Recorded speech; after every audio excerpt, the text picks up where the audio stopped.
You're listening to 94.4 FM, Salford City Radio, the Friday Sports Show, with your host, Jimmy Petruzzi, bringing you all the news from around the area and around the world, and we bring you some guests, some of the world's best athletes, sports people, coaches, trainers. We also feature a segment where we speak to people in the field of psychology and related fields. There's some really huge names in the field of psychology who've been very kind enough to join us and give us some interesting insights today. We have a really fascinating guest, a really intriguing guest who's going to give us the rundown on a sport that he founded, or co-founded, I should say, himself. And I think it's going to be really interesting to see. I don't know, I'll be blatantly honest, I don't know a great deal about the sport, but I'm willing to learn, and this is a good opportunity to create awareness. Is part of the show is to create awareness of sports and increase participation. So, Paul Hildreth, the co-founder of the sport VX, welcome to the show. Great to have you on board. Hi, hello.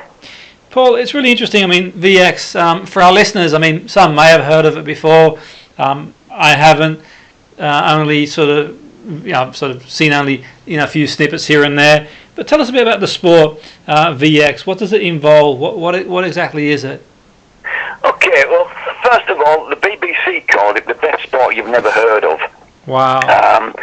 And it's not a derivative of any single sport, but people find a little lacrosse in there, a pinch of pelota, dash of dodgeball, a hint of hockey. It's the simplest sport there is. There are no goals, no zones, no markings, no targets.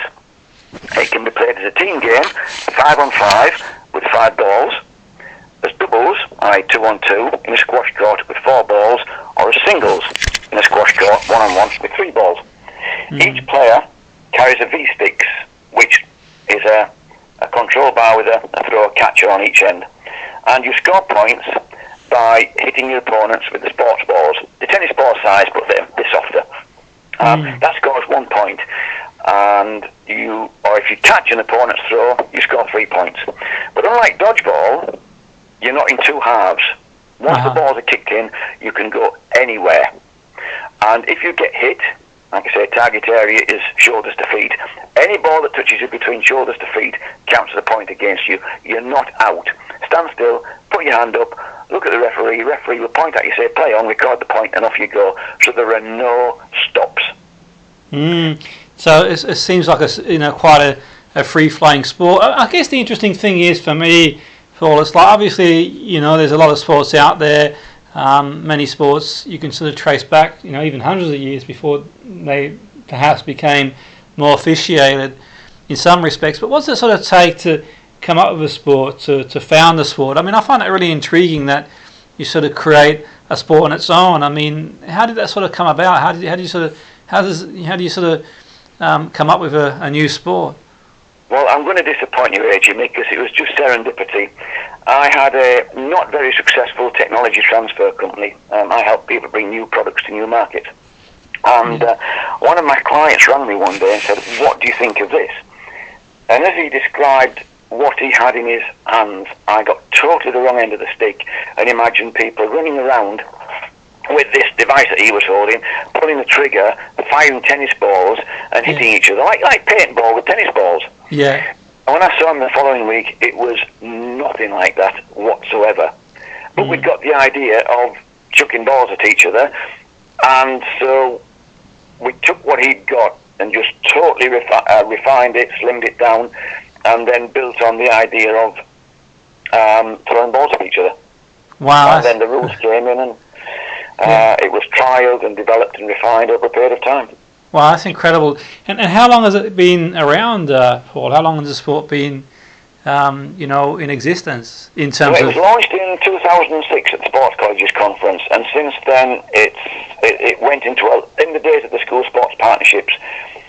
The partnership development manager had a brief to improve participation, had a budget, and they took one look at this and it ticked all the boxes. So it went into a lot of schools in the days of school sports partnerships, and now it's starting to go into some colleges, universities, leisure centres. We've got it in some military establishments, youth organisations like it, guides, cadets, scouts. I've even had it in a couple of prisons. Wow, it's incredible how it's sort of growing. And I suppose you mentioned there how it's sort of some parallels to other sports, but if there was, like, say, I know it's obviously difficult to do so, but if there was sort of a sport that would, just for our listeners, if they can sort of draw an analogy, what would probably be the closest sport it would be like, Paul? Is there, obviously, it's got its own rules and own way of playing, but just for our listeners, is there any sport that may be able to sort of paint a picture for them? Well, not really. There's a little lacrosse in it, in that you throw and catch with a scoop on the end of a stick, except our stick's got scoops on each end. There's a dash of dodgeball in there because you're throwing the ball at your opponent to score a point. There's a hint of hockey in there because there's some floor work. And a pinch of pelota, because when the ball comes out of the scoop, it doesn't handle like it does from a cross stick. It handles more like a pelota basket. So it's not a derivative of any one thing, but you can see elements of a lot of other things. Some people have said, I can see a bit of shinty in there. And of course there's the original paintball inspiration. And your own background, sort of, Paul, I mean, you sort of, how did that come about? I mean, you sort of mentioned there the computer side of things, but sort of your own background, have you always been a sports enthusiast yourself? I mean, how did you sort of, in terms of your background, what was your involvement in sport before? Were you enthusiastic about sports, or was just something that sort of came to mind and you ran with it? No, just an enthusiastic amateur. I was a pretty rubbish footballer. My sports tended to be badminton and tennis, so racket sports. I was a German teacher, but I had the sports subsidiary, then left teaching, went back to university, converted into IT, stayed on there, did a PhD. From there I got the technology transfer company, and then with VX taking off as it did at the time, I had to just close that down and run with VX, which is now all I do. Yeah, that's interesting stuff, and it's fascinating because, like, I can imagine up and down the country there's people who sort of improvise, different sports, and we all play sport in our back garden, and various sports, be it football, cricket, and we have sort of put our own rules together and that sort of stuff. Is this a sport that people can play? What sort of facilities do you need to play this sport, Paul? What's the main equipment that you need to play the sport, and sort of what's the diameter of the field, so to speak? Can it be improvised, or what's that's a great question, and yes, it can be improvised. Formally, the 5v5 games take part in a sports hall, 5 on 5 balls. For the singles and the doubles, we just need a squash court, and it's the singles that's driving people setting up clubs, because it's so easy. How do you set up a club? Get in touch with us. You need 2 sticks, 3 balls, hire a squash court. That's what? £4 for 40 minutes, £5 for 40 minutes. So it makes it very easy. But you can improvise. If you're playing in an enclosed area outside, you can play informally. You've seen people just playing throw and catch on the beach. And the thing is, anybody can play. We've got a lot of very sporty people, and the things that they can do, when you see them at the World Cup, the top level players, their skills are just mind-blowing. But at the same token, we've got a lot of people that do no other sport whatsoever. People who say, I've got no hand-eye coordination, but we can get them doing this. Anybody can do this. Our oldest registered player is 75. Wow. And our youngest registered player is 5. That's incredible. That sort of range of age group that can play. And I'm sort of thinking, having described that, Paul, I mean, in other sports we sort of think about, for example, in football, you look at other ways to train the players in terms of, keeping them motivated. And you can see, like, the benefits of playing a sport like VX, for, like you mentioned there, like, for a goalkeeper, maybe their coordination as well, the movement, it just incorporates so much.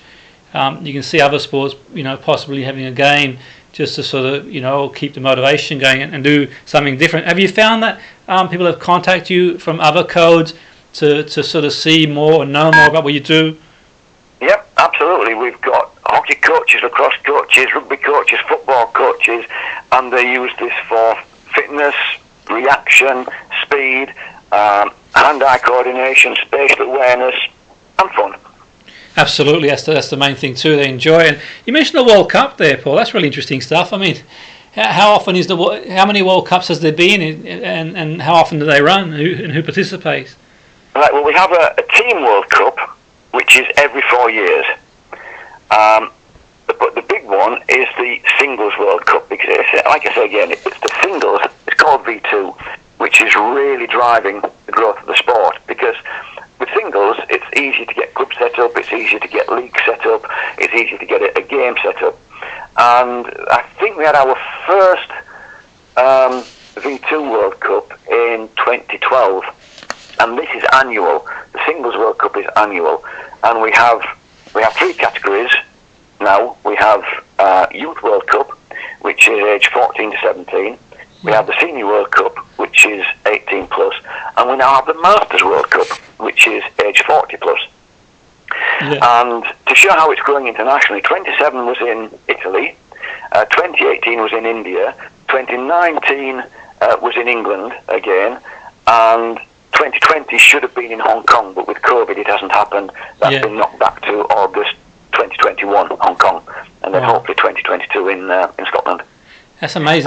That's really interesting stuff. And sort of who sort of which countries lead the way, Paul? Who are the most successful countries in these tournaments? Well, England leads the way. Other countries are trying hard to catch up, but England does lead the way. The top players are English, and there's a top in the senior level. There's a top 3 with a couple of others banging on the door, and say what these guys can do is absolutely mind blowing. But the beauty is, I say, guys, this is a mixed sport. At every level, in every discipline, males and females play on a totally equal footing. So from a primary school taster session to a Singles World Cup final, males and females absolutely equal. And in the 2019 World Cup, in both the youth and masters finals, it was male on female. Wow. And the noise, because it was back in the UK, so this is where it's better known, it was held at David Lloyd in York. And we had crowds for it, and we had people coming to support individual players. The noise was deafening. The atmosphere was electric, and in the final, the youth final, there's a girl called Becca Fram, and she ended up, she lost one group game against a guy called Andrew. She lost that one group game, but because she only lost one game, she went through to the knockout stages. And she went through the knockout stages and met the the defending youth world champion in the semis. Now this lad is the only one to hold the national youth and world championships at one go. But in the European Championship, she'd only lost to him by 6. I said, come on, you know you can do this. The noise was unbelievable. And you fight right to the end, because the referee's shouting the score out as he goes on as best he can. So the timekeeper's counting the score down, and they're going 5, and they're equal.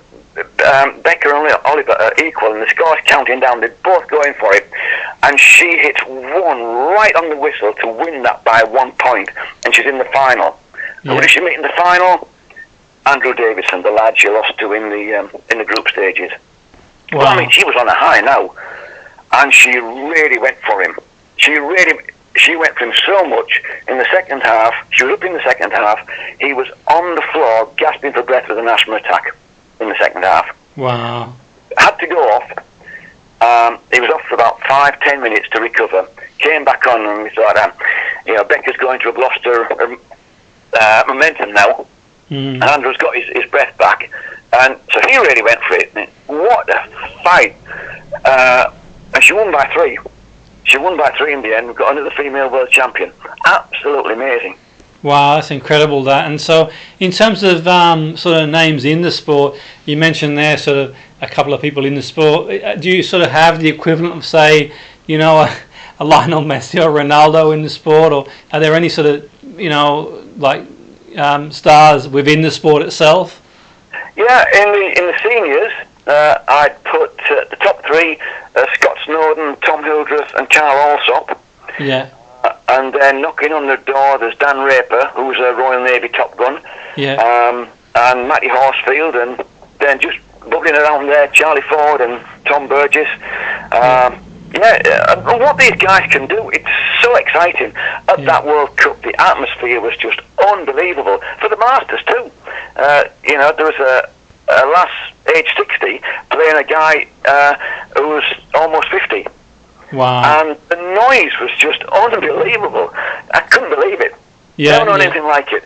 This sport, I tell you, nothing I've done in my life has the impact that this has everywhere we go. Incredible. And do you think there'll be a day, Paul, where obviously, people who play the sports may sort of come across from other sports, but do you think there'll be a day, or is there already a point where, obviously with the sort of the people leading the way, like you mentioned there, where someone sort of, as a 5-year-old, thinks I'm going to be the next VX champion type thing? Can you sort of see that happening, where you sort of, obviously in the UK, most people might grow up thinking I want to be a football star type thing, but do you think there'll be a day where people sort of think, well, I want to be the next VX champion? Well, I'm sitting here in my office looking at a couple of photos. One is my godson. His dad's one of the ones knocking on the door of the top 3, and he runs the Northallerton VX Club. And my godson here is in this picture, 9 days old, wearing a sleek suit that says future VX champion.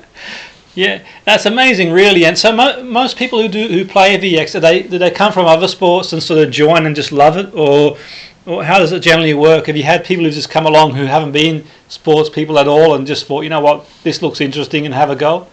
Oh, absolutely. We have, like I say, we've got some very sporty people, but we also have a lot of people that do know the sport whatsoever, and they get success here.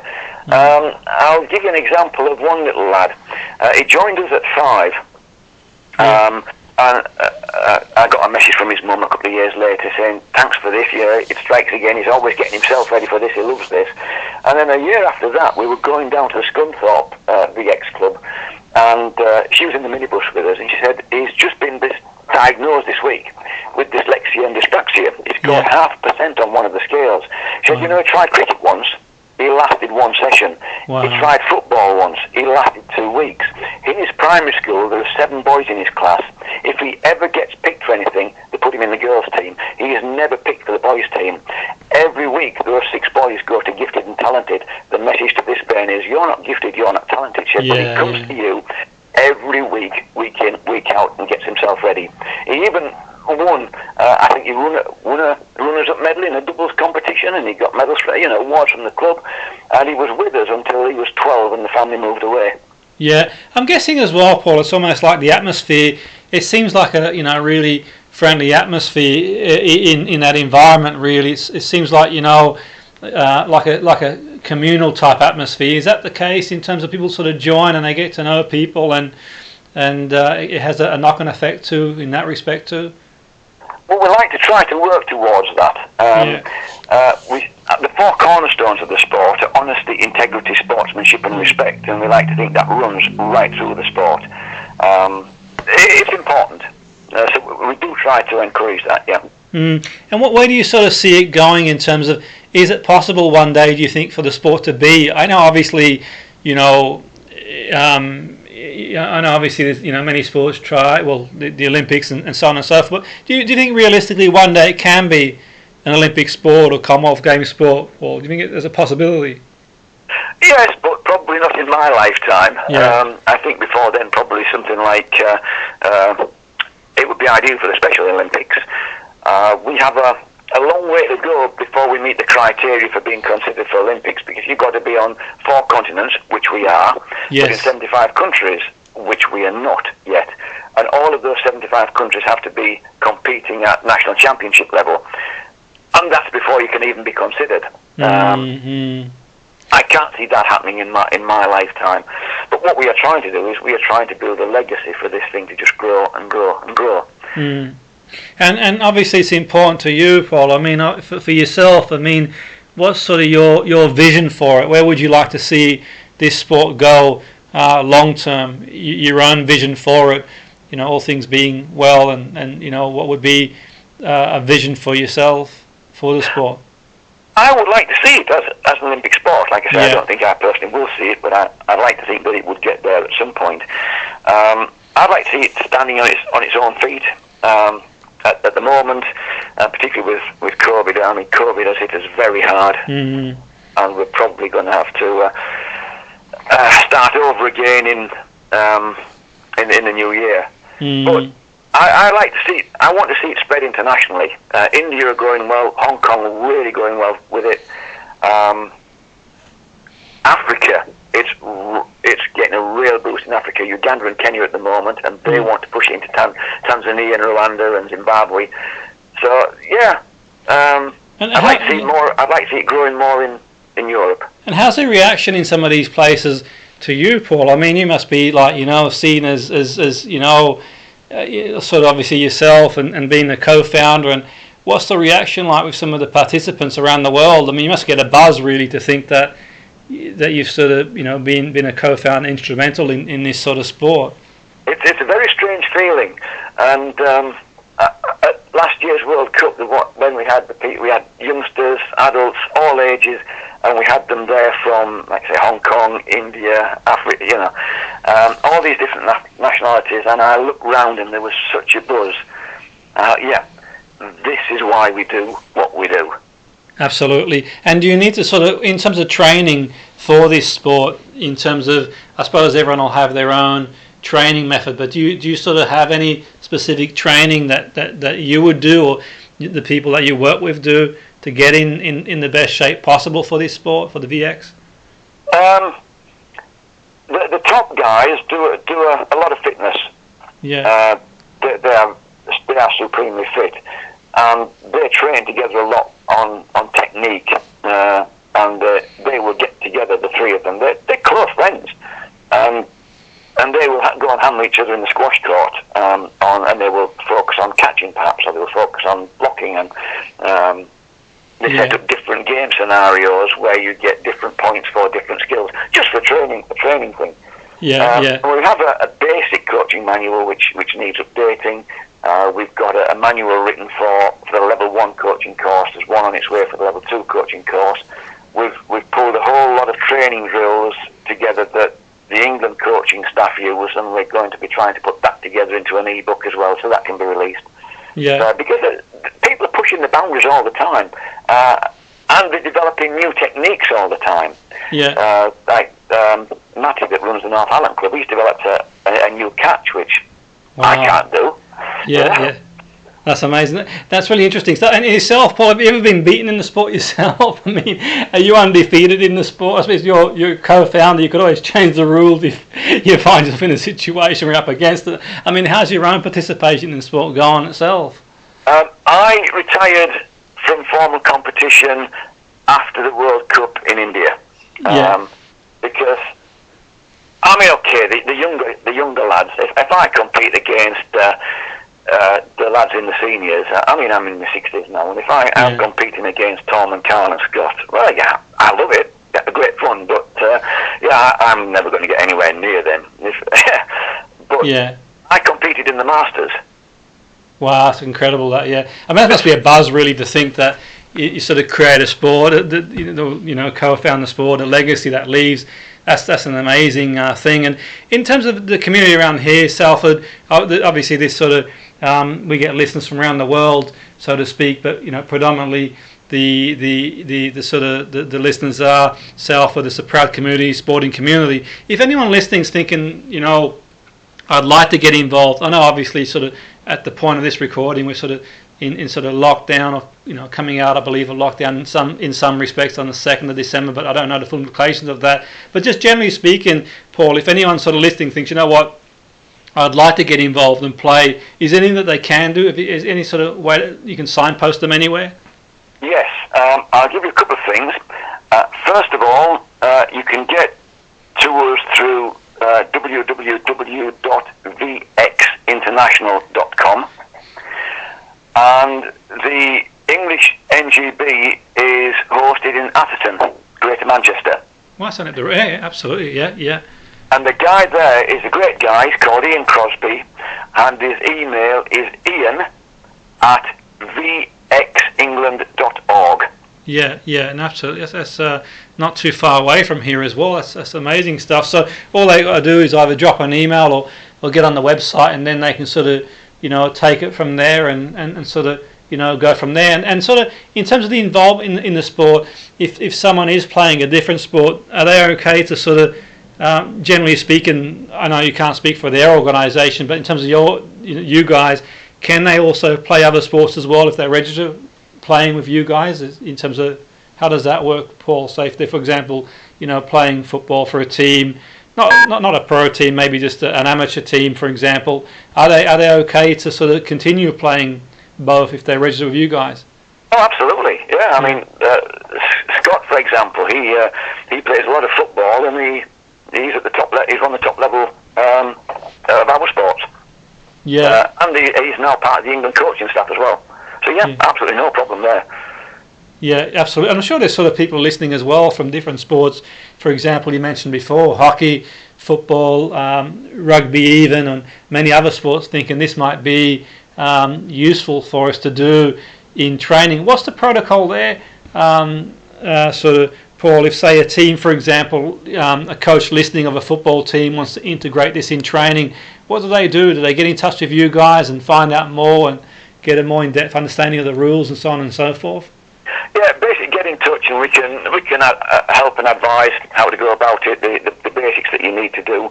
For example, one of the things we're very proud of is that we can get beginners playing at a fast pace in 10 minutes. So when we go into a school, for example, you don't make beginners dribble. As you're travelling, you're supposed to dribble, which is rocking the ball from one end of the stick to the other. But if you make beginners do it, it just kills it. And this is supposed to be fun. So all we do is teach them how to pick the ball up, how to throw it. Right, come back in. These are the rules. Put into teams. We play. And even the people that have got poor hand-eye coordination, we can get them doing that. Okay, it's a bit chaotic, individual. The tactics, structure, and communication come later. But we can help somebody get started. So, for example, a club from another sport, so we can advise them, like, this is what you need, this is how you play. Don't make them dribble just yet. So, yeah, get in touch. We can talk people through it. We're here to help and support and advise. Absolutely, and I can imagine it being a really popular sport in schools too. I mean, being gender neutral and obviously the sort of you can find your own level and it seems like a fun sport to get involved in, which is obviously really important for young people to enjoy what they're doing. But I really want to thank you, Paul, for coming on board the show. It's been fascinating for me. No doubt the listeners are really interested, and no doubt some of the listeners will get in touch for sure. So that was Paul Hildreth, the co-founder of Sport VX. Kind of him to come on board the show and give us an insight into the sport he co-founded on Salford City Radio 94.4 FM, 94.4 FM with your host Jimmy Petruzzi, giving you all the news from the local area and around the world.